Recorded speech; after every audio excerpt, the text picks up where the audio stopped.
अगर आप बिहार में असिस्टेंट प्रोफेसर बनने का सपना देख रहे हैं, तो आज की एक खबर आपके लिए बहुत ज़रूरी है। बिहार सरकार ने असिस्टेंट प्रोफेसर भर्ती प्रक्रिया में एक ऐतिहासिक बदलाव किया है, जिसकी उम्मीद किसी को नहीं थी। अब तक क्या होता था कि अगर आपके पास एनईटी है और पीएचडी है और अच्छा एपीआई स्कोर है, तो आप सोचते थे कि आपका चयन पक्का है। लेकिन अब ऐसा बिल्कुल नहीं है।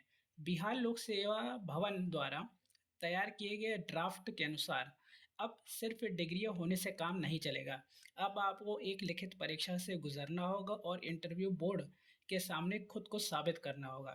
नए नियम के मुताबिक बिहार में असिस्टेंट प्रोफेसर बनने के लिए अब 200 अंकों की लिखित और मौखिक परीक्षा अनिवार्य कर दी गई है।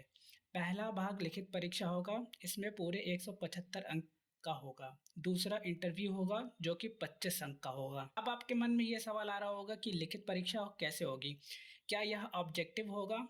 तो दोस्तों बिल्कुल ध्यान से सुनिएगा। ये पेपर डिस्क्रिप्टिव और सब्जेक्टिव टाइप होगा, यानी आपको प्रश्नों के उत्तर विस्तार में लिखने होंगे। इस सिलेबस को लेकर भी बिल्कुल भी कंफ्यूजन होने की जरूरत नहीं है। इस लिखित परीक्षा का पाठ्यक्रम आपके संबंधित विषय की यूजीसी एनईटी परीक्षा के अनुसार ही रखा गया है। इंटरव्यू जो होगा वो 25 अंक का होगा, लेकिन इस 25 अंक में भी एक बहुत बड़ा ट्विस्ट है।